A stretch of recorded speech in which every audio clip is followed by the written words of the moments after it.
മക്കളെ, എല്ലാവർക്കും സൈലന്റ് ലേണിംഗിലേക്ക് സ്വാഗതം. അപ്പൊ നമ്മള് +1 നമ്മുടെ രണ്ടാമത്തെ യൂണിറ്റിലുള്ള അവസാനത്തെ 2 പാഠഭാഗങ്ങളാണ് കേട്ടോ ടീച്ചർ ഈ വീഡിയോയിൽ ഡിസ്കസ് ചെയ്യുന്നത്. കൈപ്പാടും കേൾക്കുന്നുണ്ടോ എന്ന് പറയുന്ന 2 പാഠഭാഗങ്ങളാണ്. നിങ്ങൾക്ക് വളരെ എളുപ്പത്തിൽ പഠിക്കാവുന്നത്, ഈ യൂണിറ്റിൽ ഏറ്റവും എളുപ്പമുള്ള 2 പാഠഭാഗങ്ങളാണെന്ന് നമുക്ക് പറയാം. കാരണം ഒന്ന് ഡോക്യുമെന്ററിയും ഒന്നൊരു ഷോർട്ട് ഫിലിമാണ്. തീർച്ചയായും നിങ്ങൾ കണ്ടിരിക്കുകയും വേണേ. നിങ്ങൾ കണ്ടിട്ടുണ്ടോ? സിനിമയും ഡോക്യുമെന്ററിയും കണ്ടവരാണോ നിങ്ങള്? ഓക്കെ, അപ്പൊ നമുക്ക് നോക്കാം എന്തൊക്കെയാണ് ഈ സിനിമയിലും ഈ ഡോക്യുമെന്ററിയിലും പറയുന്നത് എന്ന് നമുക്ക് നോക്കാം. ആദ്യം നമുക്ക് കൈപ്പാടിനെ കുറിച്ച് അല്ലെ, പ്രകൃതിയുടെ വളരെ സൂക്ഷ്മമായിട്ടുള്ള ഭാവങ്ങൾ അല്ലെ, സൂക്ഷ്മമായ ഭാവങ്ങൾ ഒപ്പിയെടുത്തിട്ടുള്ള ഒരു ഫോട്ടോഗ്രാഫിയിൽ നിന്നാണ് ഈ ഒരു ഡോക്യുമെന്ററിയിലേക്ക് ബാബു കമ്പ്രത്ത് എത്തിയിട്ടുള്ളത്. അദ്ദേഹം വളരെ പോസിറ്റീവായ രീതിയിൽ പ്രകൃതിയിൽ നടക്കുന്ന മാറ്റങ്ങളെയൊക്കെ, പ്രകൃതിക്ക് അത്രയും പ്രാധാന്യം നൽകുന്ന അല്ലെ, ഒരുപാട് ചിത്രങ്ങളൊക്കെ എടുത്തിട്ടുള്ള ഒരാളാണ്. അപ്പൊ അത്രയും പ്രാധാന്യം നൽകുന്ന ഒരാളാണ് അല്ലെ, അത്രയും പോസിറ്റീവായിട്ടുള്ള സമീപനമുള്ള ഒരാളാണ് അല്ലെ ആര്, ബാബു കമ്പ്രത്ത് എന്ന് പറയുന്നത്. അപ്പൊ അദ്ദേഹത്തിന്റെ കൈപ്പാട് എന്ന് പറയുന്ന സിനിമയില്, ഈ ഒരു ഡോക്യുമെന്ററിയില് വളരെ സവിശേഷമായിട്ടുള്ള അല്ലെ ഒരു ആവാസ വ്യവസ്ഥയുടെ സൂക്ഷ്മമായിട്ടുള്ള അവതരണമാണ് നടക്കുന്നത്. അപ്പൊ നമുക്ക് ആരാണ് ബാബു കമ്പ്രത്ത് എന്ന് നമുക്ക് നോക്കാം. അദ്ദേഹം പരിസ്ഥിതി പ്രവർത്തകനാണ്, ഡോക്യുമെന്ററി സംവിധായകനാണ്. 1969 ജനുവരി 12 കണ്ണൂരിൽ പയ്യന്നൂരിലാണ് അദ്ദേഹം ജനിച്ചിട്ടുള്ളത്. ബിഹൈൻഡ് ദ മിസ്റ്റ് എന്ന് പറയുന്ന ഡോക്യുമെന്ററിക്ക് 2012 നോൺ ഫീച്ചർ വിഭാഗത്തിൽ മികച്ച സാമൂഹ്യ പ്രതിബദ്ധതയുള്ള ചിത്രത്തിന്റെ ദേശീയ അവാർഡ് അദ്ദേഹത്തിന് ലഭിച്ചിരുന്നു. അതുപോലെ കേരള ചലച്ചിത്ര അക്കാദമി അവാർഡ്, സംസ്ഥാന ടെലിവിഷൻ അവാർഡ് ഒക്കെ അദ്ദേഹത്തിന് ലഭിച്ചു. കാനം, കൈപ്പാട് എന്നിവയാണ് അദ്ദേഹത്തിന്റെ മറ്റ് ചിത്രങ്ങൾ. അപ്പൊ ടീച്ചർ നേരത്തെ പറഞ്ഞതുപോലെ തന്നെ പ്രകൃതിയുടെ സൂക്ഷ്മഭാവങ്ങൾ ഇങ്ങനെ ഒപ്പിയെടുത്ത് അല്ലെ, പ്രകൃതിക്ക് അത്രയും പ്രാധാന്യം നൽകിയ ഒരാളായിരുന്നു ആര്, നമ്മളുടെ ബാബു കമ്പ്രത്ത് എന്ന് പറയുന്ന നമ്മളുടെ സംവിധായകൻ. അപ്പൊ അദ്ദേഹം ഈ കൈപ്പാട് അല്ലെ, 1 വർഷത്തോളം നീണ്ടു നിൽക്കുന്ന ഒരു പ്രോസസ് ആയിരുന്നു അത് കേട്ടോ.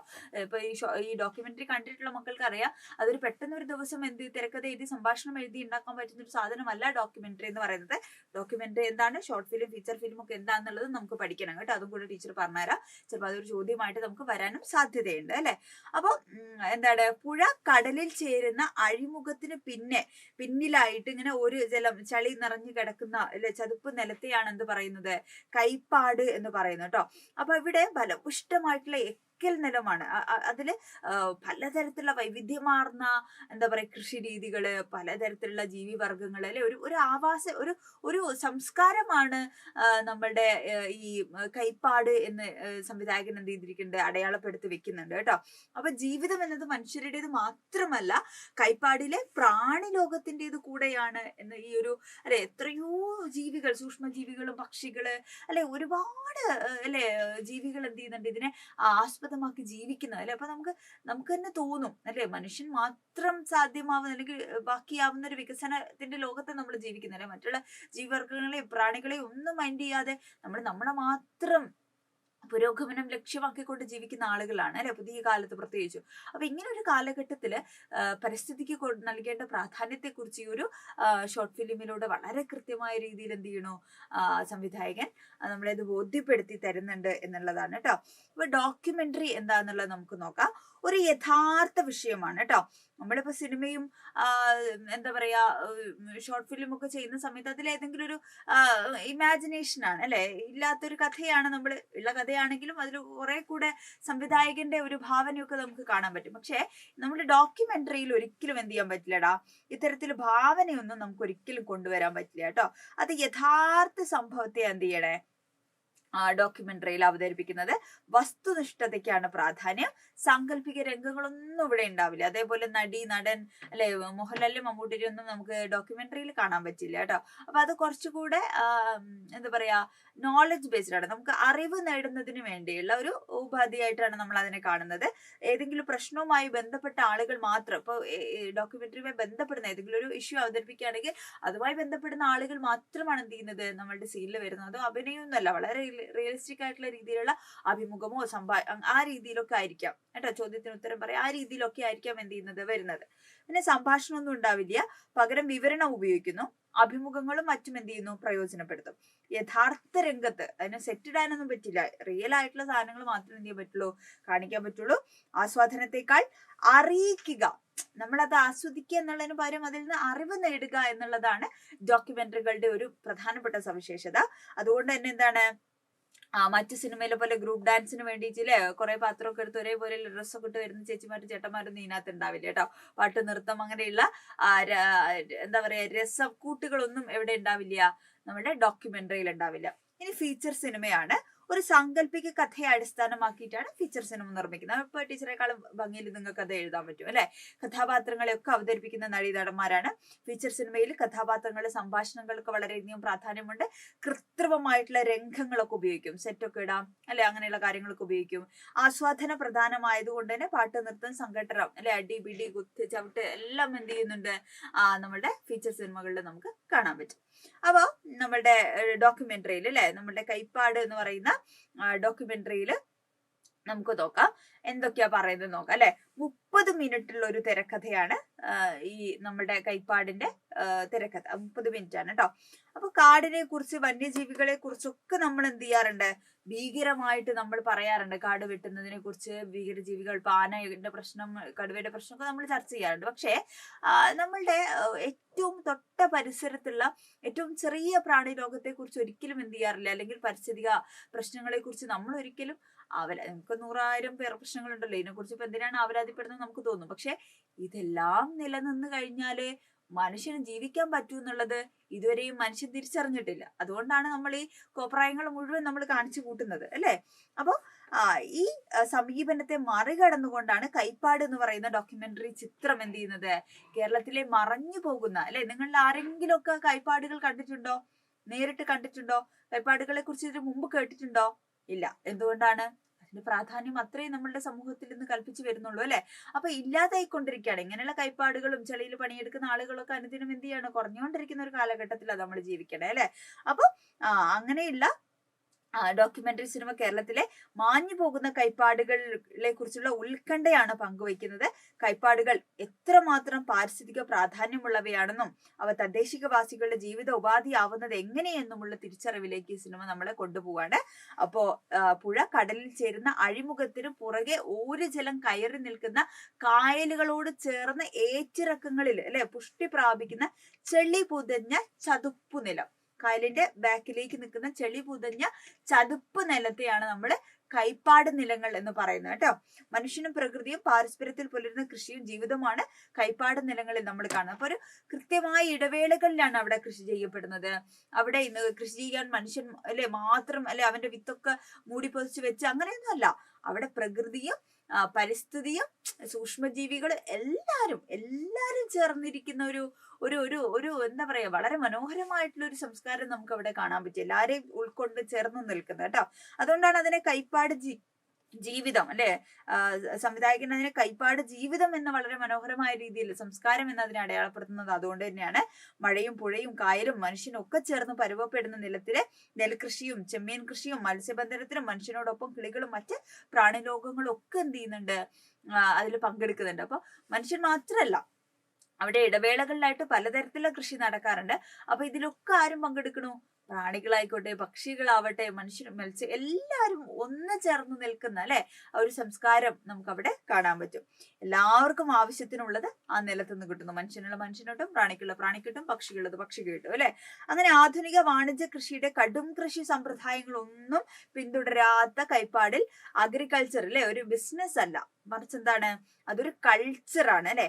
അതുകൊണ്ടാണ് കൈപ്പാടിനെ വേറിട്ടൊരു സംസ്കാരമായിട്ട് എന്ത് ചെയ്യുന്നത് ഇവിടെ സംവിധായകൻ അടയാളപ്പെടുത്തുന്നത് എന്നുള്ളതാണ് കേട്ടോ. തീർച്ചയായും മക്കൾ ആ ഡോക്യുമെന്ററി എന്തായാലും കാണണേ. കാണുമ്പോഴാണ് നിങ്ങൾക്ക് എന്ത് ചെയ്യുക, ഒരു 20 മിനിറ്റ് സമയമാണ്, ബോറടിക്കുന്ന ഒന്നും പറയാൻ പാടില്ല, ബോറടിക്കൊന്നുമില്ല, രസമായിട്ട് ഇങ്ങനെയൊക്കെ നമ്മളുടെ ചുറ്റും നടക്കുന്നുണ്ട് എന്നൊക്കെ നമ്മൾ അറിഞ്ഞിരിക്കണം അല്ലെ. അപ്പൊ ഈ പാഠവുമായി ബന്ധപ്പെട്ട ചോദ്യങ്ങൾ വരുന്ന സമയത്ത് നമുക്കത് എഴുതാൻ പറ്റണമെങ്കിൽ നിർബന്ധമായിട്ട് എന്ത് ചെയ്യണം, നിങ്ങളത് കാണണം. യൂട്യൂബിൽ അടിച്ചു നോക്കിയാൽ മതി അല്ലെ. എന്താണ് നമ്മളുടെ കൈപ്പാട് നടിച്ചു നോക്കിയാൽ തന്നെ എന്ത് ചെയ്യും, ബാബു കാമ്പ്രത്തിന്റെ കൈപ്പാട് നടിച്ചു നോക്കിയാൽ തന്നെ എന്ത് കാണാൻ പറ്റും, നമുക്ക് ആ ഡോക്യുമെന്ററി നമുക്ക് കാണാൻ പറ്റും. അടുത്ത പാഠഭാഗം കേൾക്കുന്നുണ്ടോ എന്നുള്ളതാണ്. ഇതൊരു ഷോർട്ട് ഫിലിമാണ്. ഗീതു മോഹൻദാസ് ആണ്, നമുക്കറിയാം, ഒരു അഭിനേത്രിയാണ്, ഹ്രസ്വ സംവിധായികയും അല്ലെ ചലച്ചിത്ര സംവിധായികയും ചലച്ചിത്ര നടിയൊക്കെയാണ്. 1981 അവർ ജനിച്ചിട്ടുള്ളത്.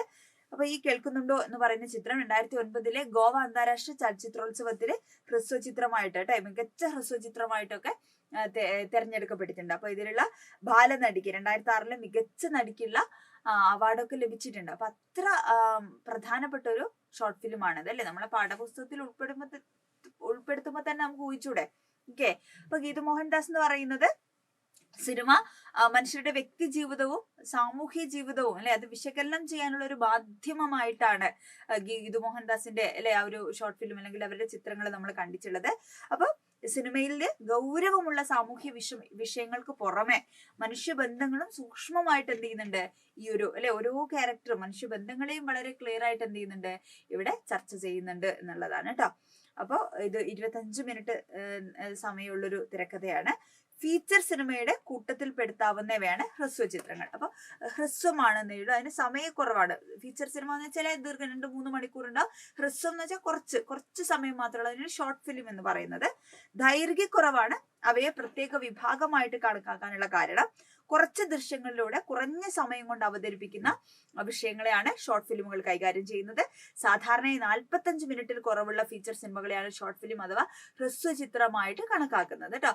പരിമിതമായിട്ടുള്ള കുറച്ച് ചെലവ് മതി, അങ്ങനെ ഒരുപാട് കഥാപാത്രങ്ങളൊന്നും ഉണ്ടാവണമെന്നില്ല അല്ലെ. പരിമിതമായ ചെലവില് സമയത്തിലൊക്കെ നിർമ്മിക്കാവുന്ന സുലഭമായ പ്രദർശന സാധ്യതയും ഹ്രസ്വ അല്ലെ ചിത്രമേഖലയെ എന്ത് ചെയ്യുന്നുണ്ട്, സജീവമാക്കുന്നുണ്ട്. അന്താരാഷ്ട്ര ചലച്ചിത്രോത്സവങ്ങളിൽ അടക്കം ഇത്തരം ചിത്രങ്ങൾക്ക് വലിയ പരിഗണനയാണ് ലഭിക്കുന്നത്. അപ്പൊ വലിയ മുടക്ക് മുതലൊന്നും ഉണ്ടാവില്ല, വലിയൊരു എഫേർട്ട് ഒന്നും ഇല്ലാതെ ഒരുപാട് സമയമൊന്നും ഇല്ലാതെ തന്നെ എന്ത് ചെയ്യാൻ പറ്റും, ഹ്രസ്വ ചിത്രങ്ങൾ അല്ലെ. അപ്പൊ ഒരുപാട് ഷോർട്ട് ഫിലിമുകൾ നമ്മൾ കാണാറില്ലേ, ഒരുപാട് അവാർഡുകൾ കിട്ടിയിരിക്കുന്ന സിനിമകൾ നമ്മൾ കണ്ടിട്ടുണ്ട് അല്ലെ. അപ്പൊ ഹസ്ന എന്ന് പേരുള്ള 5.5 വയസ്സുകാരിയാണ് ഇതില്, കണ്ണു കാണാൻ വയ്യാത്തൊരു മോളാണ് കേട്ടോ മുഖ്യ കഥാപാത്രമാക്കി ഗീതു മോഹൻദാസ് തിരക്കഥ എഴുതിയത്. അപ്പൊ കാഴ്ചയുണ്ടായിട്ടും കാണേണ്ടതൊന്നും കാണാതെ പോകുന്ന, അപ്പൊ നമ്മള് കാഴ്ചയുള്ളവരുടെ ലോകത്ത് കാഴ്ചയുള്ള ആളുകൾ പലതും കാണുന്നില്ല അല്ലെ. അപ്പൊ ആ ആളുകളുടെ ഉള്ളിലാണ് അല്ലെ കണ്ണിന് കാഴ്ചയില്ലാത്ത ഹസ്ന ചോദിക്കുന്ന ചോദ്യം അല്ലെ, ഉള്ളുലയ്ക്കുന്ന ചോദ്യമാണ് കേൾക്കുന്നുണ്ടോ എന്നുള്ളത്. അപ്പൊ ഹസ്നയ്ക്ക് കാണാൻ പറ്റില്ലല്ലോ. അപ്പൊ ഹസ്ന ചോദിക്കുകയാണ്, ഞാൻ പറയുന്നത് കേൾക്കുന്നുണ്ടോ. അപ്പൊ ആ ഒരു ചോദ്യം, ആ നിഷ്കളങ്കമായിട്ടുള്ള ചോദ്യത്തിലൂടെയാണ് എന്ത് ചെയ്യുന്നത്, ഈ ഒരു ഹ്രസ്വചിത്രം കടന്നു പോകുന്നത് കേട്ടോ. ഒട്ടും വർണ്ണാഭമല്ലാത്ത അല്ലെ, വർണ്ണങ്ങളും നിറങ്ങളും ഒന്നും ഇല്ലാത്ത ഹസ്നയുടെ ലോകത്തെ പ്രതീക്ഷയിലേക്ക് കൊണ്ടുപോകുന്ന ദൃശ്യങ്ങളെയാണ് എന്ത് ചെയ്യുന്നത്, ചിത്രത്തിൽ അവതരിപ്പിക്കുന്നത്. മികച്ച ബാലതാരത്തിനുള്ള അവാർഡൊക്കെ ലഭിച്ചിട്ടുണ്ട്.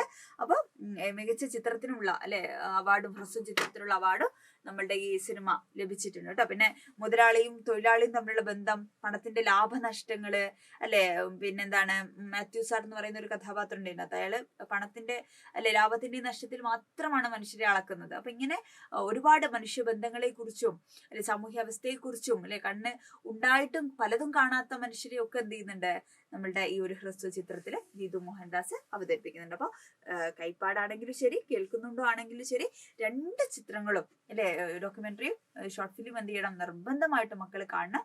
എങ്കിൽ മാത്രമേ നിങ്ങൾക്ക് കുറെ കൂടെ അത് അല്ലെ കണ്ട് മനസ്സിലാക്കേണ്ട കുറെ കാര്യങ്ങൾ അതിനകത്തുണ്ട്. അപ്പൊ അത് തീർച്ചയായിട്ടും മക്കൾ കാണുക. ഡൗട്ട് ഉണ്ടെങ്കിൽ ചോദിക്കുക. പിന്നെ ഒരു വീഡിയോ ആയിട്ട് ടീച്ചർ വീണ്ടും വരാം കേട്ടോ. അപ്പൊ അടുത്ത വീഡിയോയിൽ ടീച്ചർ യൂണിറ്റ്, നമ്മുടെ ഫസ്റ്റ് യൂണിറ്റ് പലരും കമന്റിൽ ടീച്ചർ കണ്ടിരുന്നു. അപ്പൊ എക്സാമിനേക്ക് ഉള്ളതുകൊണ്ടാണ് ടീച്ചർ സെക്കൻഡ് യൂണിറ്റ് മുതൽ മക്കൾക്ക് പറഞ്ഞുതരാൻ തുടങ്ങിയത്. അപ്പൊ കുഴപ്പമില്ല, ഇനി അടുത്ത ക്ലാസ്സിൽ എന്ത് ചെയ്യാം, നിങ്ങൾ അങ്ങനെ പറഞ്ഞതുകൊണ്ട് ഫസ്റ്റ് യൂണിറ്റ് കൂടെ എന്ത് ചെയ്യാം, ടീച്ചർ ഒറ്റ വീഡിയോ ആയിട്ട് എല്ലാ ചാപ്റ്റേഴ്സും കൂടെ വിശകലനം ചെയ്ത് പറഞ്ഞുതരാം കേട്ടോ. ടെൻഷൻ ഒന്നും ആവണ്ട.